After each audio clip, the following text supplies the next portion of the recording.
Il progetto Bruncuspina, segnato da un percorso difficile, dopo quasi 30 anni di promesse e di rinvii sul fantomatico piano neve, diventa ora realtà. La Giunta regionale della Sardegna, nei giorni scorsi, ha varato la finanziaria 2015, che ha visto anche l'approvazione dell'emendamento del progetto neve di Fonni.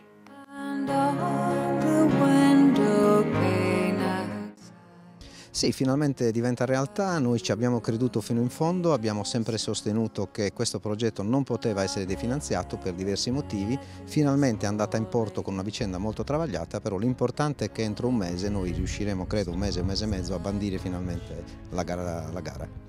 Tanti anni per appaltare un progetto, per dar vita a un progetto che potrebbe di fatto cambiare quello che è il destino dei paesi del centro Sardegna.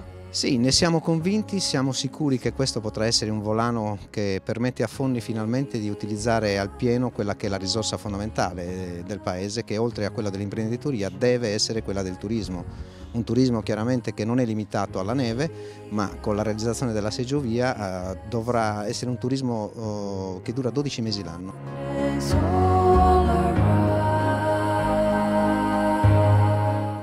Noi siamo dei volontari dello Sci Club che abbiamo in custodia questo sito e stiamo diciamo con tanti sforzi facendo funzionare questo piccolo impianto che ha 50 anni di vita e con tanti sacrifici riusciamo a farlo girare. Però ormai diciamo che le difficoltà sono sempre maggiori, per cui l'aspettativa è massima per il nuovo impianto. Ormai siamo arrivati a circa per i fine settimana 300-350 sciatori, più chiaramente eventuali altri accompagnatori giornalieri.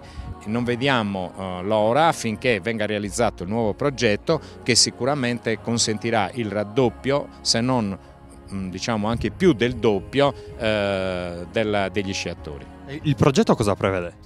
Allora, il progetto prevede una seggiovia che sostituisce l'attuale sciovia, più un centro servizi dove ci sarà la ristorazione, i garage per tutta l'attrezzatura tecnica ed eventualmente in un secondo tempo anche potenzialmente delle camere. Il problema che verrà immediatamente dopo la realizzazione di questo impianto è la possibilità di arrivarci. È la possibilità di arrivarci in una strada che chiaramente non può essere lasciata, almeno in una prima fase, se non per sempre, in mano ad un comune che ha dei fondi che non saranno sicuramente sufficienti a garantirne la fruibilità piena, sia per quanto riguarda le manutenzioni e soprattutto per lo sgombero neve. Si arriva a Bruncuspina attraverso una gestione di un ente sovracomunale di 6-7 km di strada che consentiranno veramente nel periodo invernale e anche perché non in quello estivo di raggiungere quegli impianti che dovrebbero appunto dare questa risorsa in più. Ora come intendete procedere? Faremo un bando, credo entro un mese e mezzo, ma voglio essere pessimista, riteniamo di poter riuscire a contrattualizzare la cosa e quindi a iniziare i lavori entro l'autunno, anzi se ci riusciremo prima dell'estate sarebbe importante, perché il tempo ci permetterà comunque di iniziare i lavori che avranno comunque un termine, ci sarà un cronoprogramma ristretto nel bando, ristretto nei tempi, e penso che 9 mesi saranno quelli che noi chiederemo a chi parteciperà alla gara per realizzare i lavori. È arrivata l'ora in cui i sindaci debbono pensare in maniera seria che innanzitutto vanno tutelati i diritti, e il favore deve essere qualcosa che viene dopo e anzi non dovrebbe esistere. Noi abbiamo dei diritti che spesso vengono calpestati da un sistema burocratico, non è un solito modo di dire, però ci sono delle responsabilità nei ritardi che non possono ricadere sempre solo sulle amministrazioni locali. Più raccordo tra gli assessorati regionali, più raccordo tra l'assessorato ai lavori pubblici e l'assessorato all'ambiente, che consenta quindi a un progetto finanziato di non essere definanziato, perché la valutazione di impatto ambientale dura 2 anni e mezzo nei tempi di consegna dell'esito positivo.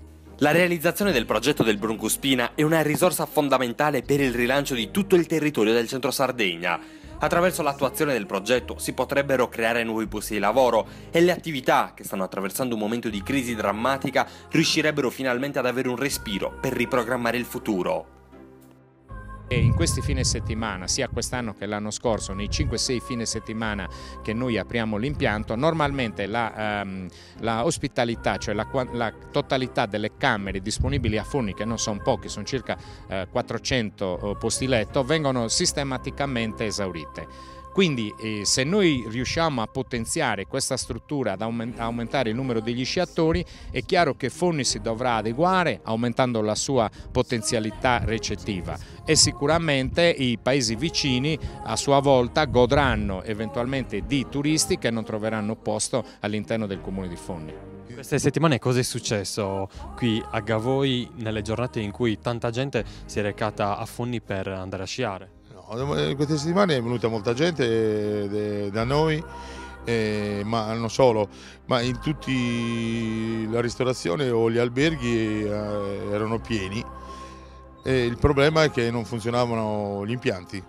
Bisogna credere nel progetto e ovviamente portarlo avanti con impegno. Certamente bisogna farlo, però un progetto serio, iniziarlo e finirlo in breve tempo per tutti noi, così ne guadagniamo tutti i paesi attorno a Fondi. L'abbiamo sempre detto, la neve ci porta tanto, non siamo organizzati a ricevere tanta gente, quindi spesso diamo anche l'idea di un paese che è poco attento a quelle che sono le esigenze del turista. Il paese di Fondi credo che saprà dimostrare, come lo ha fatto in altri campi, una volta che si crea questa struttura sarà in grado di ricevere tanta gente. Il paese è molto grande, credo che anche un turismo, una ricezione fatta di un albergo diffuso, credo si svilupperanno molte cose. Io confido nella capacità imprenditoriale dei miei compaesani.